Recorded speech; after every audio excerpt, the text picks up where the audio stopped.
उसका एक स्पैन पुल का वो धंस रहा है। यातायात को पूरी तरह से रोक दिया गया और फिर पुल को धीरे धीरे खाली करा दिया गया। वो स्पैन पूरी तरह से ध्वस्त हो गया और नदी में गिर गया।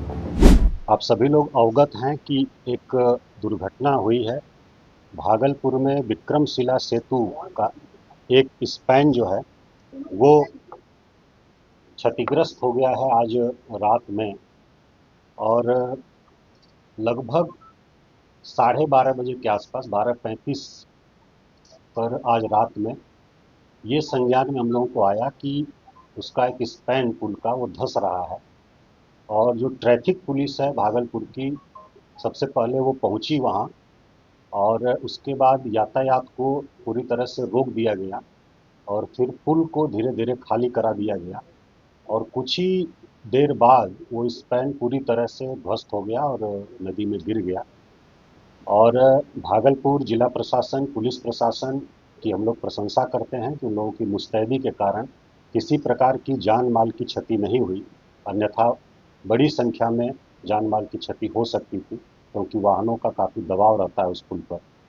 और उस पुल की बात हम लोग करें तो वर्ष 2001 में वो तैयार हुआ था और आम लोगों के लिए, यातायात के लिए खोला गया था। और यूपी ब्रिज कॉरपोरेशन के द्वारा उसका निर्माण किया गया था और उसका मेंटेनेंस रख रखाव एनएच डिवीजन आरसीडी के द्वारा किया जा रहा है। उनके कार्यपालक अभियंता जो भागलपुर के हैं, उनको मुख्य जिम्मेदारी दी गई थी, उनको अभी निलंबित किया गया है। और बाकी बीच में एक बार सूचना आई थी लगभग 1 महीने पहले। तो एक टीम हम लोगों ने यहाँ से भेजा था, पुल निगम की भी टीम गई थी, आरसीबी से भी और आईआईटी पटना से भी हम लोगों ने परामर्श लिया था।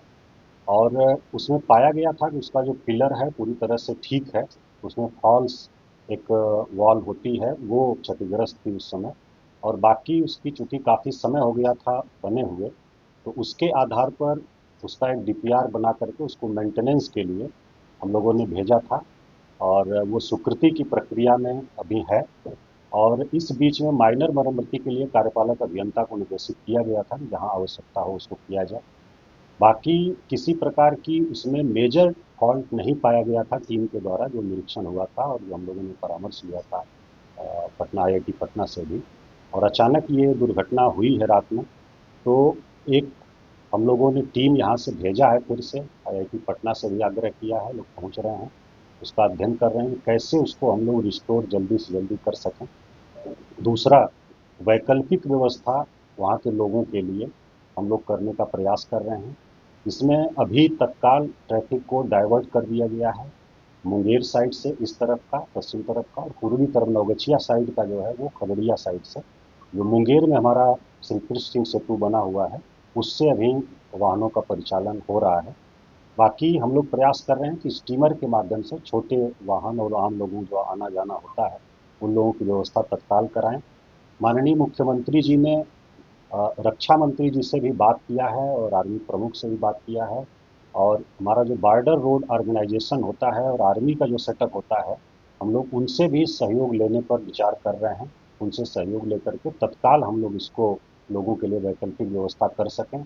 और यथाशीघ्र हम जो स्पैन गिरा है, पिलर पूरी तरह से सुरक्षित है और स्पैन जो गिरा है उसको जो हमारी टेक्निकल टीम गई है उसके रिकमेंडेशन के अनुसार उसे बनाने का काम करेंगे। और ये पुल शुरू से ही काफ़ी अधिक दबाव में था, यातायात का दबाव काफ़ी अधिक रहता है इस पर। और इसको देखते हुए इसके पैरेलल 4 लेन ब्रिज, 4 लेन का पुल निर्माण किया जा रहा है एनएच के द्वारा। और वो इस साल दिसंबर तक पूरा होने का लक्ष्य है। तो वो पूरा होने पर हम लोगों की समस्या का स्थायी समाधान हो जाएगा। और ये जो क्षतिग्रस्त है इसको हम लोगों का प्रयास है कि 3 महीने में इसको हम लोग कंप्लीट करें। और बाकी तब तक हम वैकल्पिक व्यवस्था करें लोगों के लिए। चूँकि पीपा पुल हम लोग विचार इसलिए नहीं कर रहे हैं कि जब पानी बहुत बढ़ जाता है, बरसात का समय आ गया है, तो पीपा पुल खोलना पड़ता है। 15 जून तक ही उसकी अवधि होती है, गंगा में हम लोग पीपा पुल का उपयोग कर सकते हैं। तो वो लगाने में जो समय लगेगा, फिर खोलने का समय आ जाएगा, तो उसको हम लोग विचार नहीं कर रहे हैं।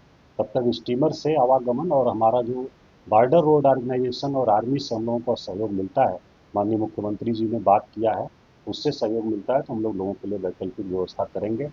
और जिला प्रशासन भागलपुर, पुलिस प्रशासन भागलपुर को हम लोग बहुत धन्यवाद देते हैं।